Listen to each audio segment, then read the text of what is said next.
This railroad, everything you see here was purchased for this place, from the locomotives to the machinery. And the fact that it is all still together in the home that all the stuff only ever knew is beyond remarkable.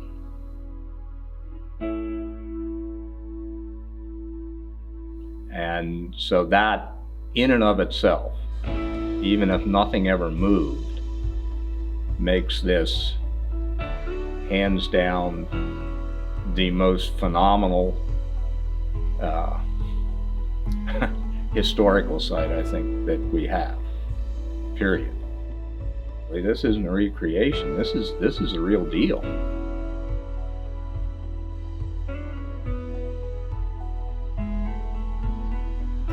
You know, a lot of stuff out there is like George Washington's hatchet, 5 new heads, 14 new handles. And compared to the East Broad Top, it's like this is George Washington, like in the flesh. You're standing in the middle of a shop complex that really shouldn't be here.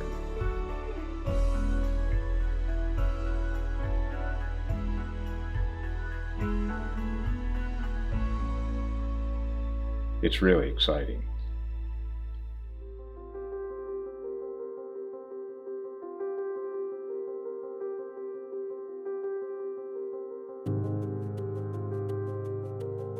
This has kind of been my professional home away from home, and probably my heart's been here more than any place else professionally. So it's going to be very difficult for me to stay seated, because I'm going to get real roochy, because I get really excited about this. I don't know of any other place in this country for sure, and probably in the world, where there is such a complete, intact industrial transportation complex that reflects early to mid 20th century America. The fact that it survived is phenomenal. The East Broad Top Railroad was built from 1872 to 1874 to serve the big new Rock Hill iron furnace, which opened in 1876 across the Black Log Creek from the town of Orbisonia. The railroad was planned to bring iron ore from the Black Log Narrows and from west of Saltillo, and coal from mines on the Broad Top Mountain. They chose to build a narrow gauge line with rails just 3 feet apart instead of 4 feet 8.5 inches, so rails and bridges can be lighter and curves can be sharper. This let the railroad be built more cheaply. However, it also meant that the EBT could not exchange cars with other railroads. But labor was cheap then, and much of what the new railroad was expected to carry would be furnace materials traveling between points on the EBT. The main line of the new railroad stretched 11 miles south from Mount Union to Rock Hill.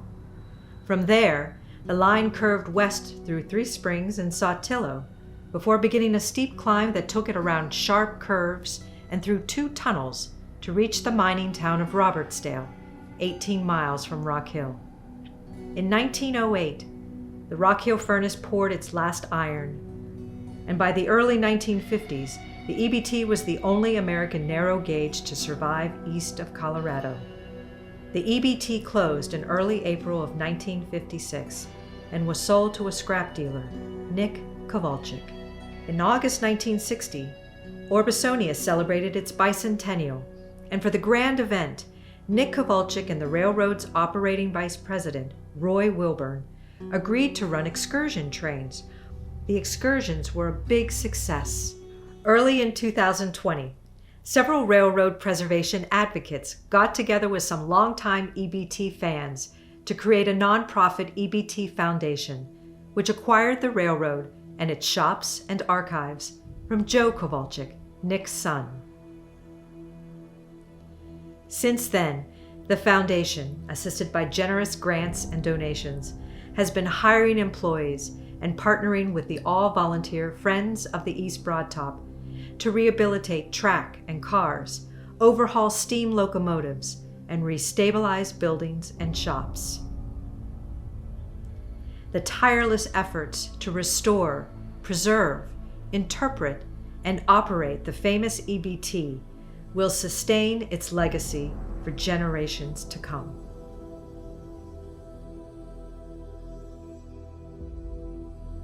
There's a right way, a wrong way, and then there's the East Broad Top way, and that is the right way.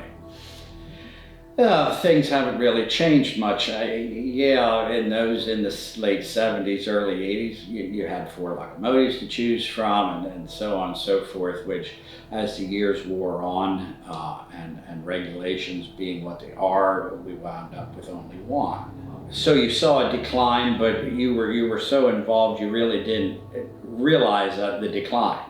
Prior to closing in 11, we had a lot of high points with the Thomas the Tank Engine being here and the Polar Express, and it showed us then what this property was capable of doing.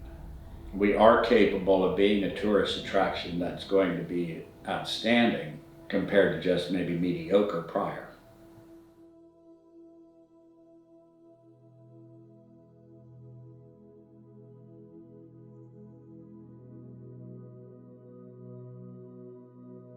This space is the reason why I love trains. It's always been ingrained in me to have a fond interest in this place, and this place is really what got me into trains. Seeing steam locomotives and riding behind them as a little kid, all the way up until the time it's closed, and just seeing all the magnificent buildings here as a child, I was always impressed by that. Hearing the whistles echo through the valley, the whistle will always be ingrained in my memory. That to me is just the coolest thing that I remember from being a kid.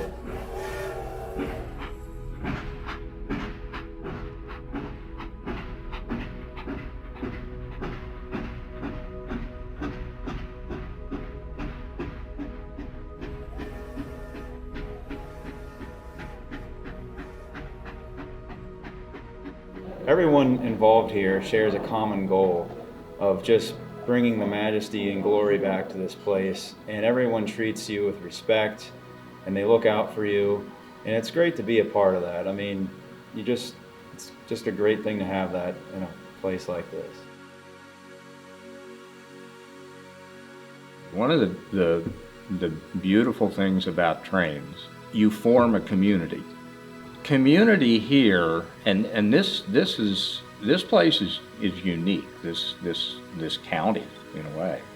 People here, I always have sensed a greater level of community here than most places I've been.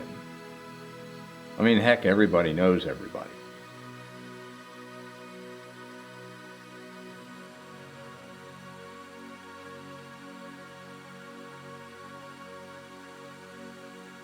As far as a sense of community, the railroad, we'll just start with the local community. You know, this was a major employer for them up until 1956, and when it came back in 1960, brought a lot of tourism and stuff into the town, and so it's always just been a part of the fabric. Everything was like one big family. I mean, that's just the way it was. I mean, everybody knew everyone else, and everybody was, you know, friends, and it was just like one big community. One of the great things about the East Broad Top is that it's known worldwide, and so the people part of it, just the massive amount of people who just love and are interested in this place, and it ranges from people who are just diehard railroad enthusiasts that just love it, the nuts and bolts of it, to the locals who grew up with it and are excited to see it come back. And so to me, the most rewarding thing is being able to be a part of bringing that back and preserving it for the people that just appreciate it, but also what we can do to share that with people who wouldn't necessarily know anything about it. I guess that's probably the most rewarding thing, is being able to preserve something that was thought to be dead and has now got new life ahead of it.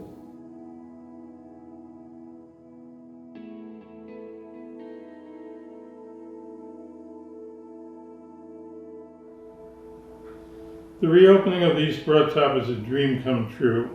The Friends organization has worked for many years to keep the roofs from leaking and the windows from breaking, knowing that at some point there was going to be a bright future for the railroad. We didn't know what that future was, but it was our job to keep the railroad intact until that future arrived. And finally in 2020, the future became apparent, and it's a very positive, very exciting future for the railroad. So it's a dream come true. When the railroad announced to the general public that it was going to reopen, that was just a wonderful, wonderful day, because I'd hoped and prayed for that day for many years, along with everybody else.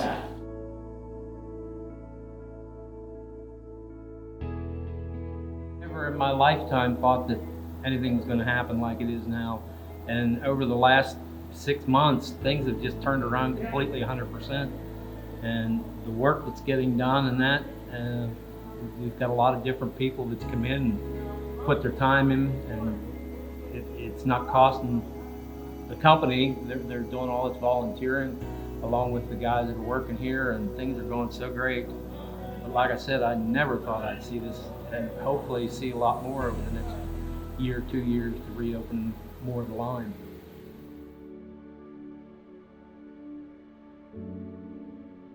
So now we have this opportunity, this phenomenal opportunity, where we've got a group of people who have taken the place over. The idea is bring it back. And so the first thing was to assemble a group of people, and they've got a fantastic group of people that came up with this idea and then came up with the money.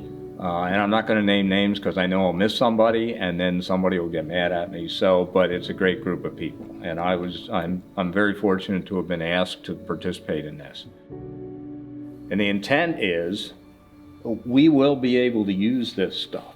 It wouldn't get used that often, hopefully, because you don't use that stuff for that often, that you have to work on wheels. But we will be able to work on driving wheels here in this shop with the original equipment. So whenever you're in preserving history, so to speak, are you trying to cast this thing in amber where it becomes that is it, that's exactly it, that's 100%, but it's hands off, it's sterile, you can't touch it, hear it, smell it, anything? Or do you make it go? And if you make it go, then you're going to sacrifice a certain amount of historic fabric. Bearing wears out, this, that, or the other thing breaks. So I think the goal here is to strike a balance. Try to preserve as much historic fabric as possible and still maintain a safe operation.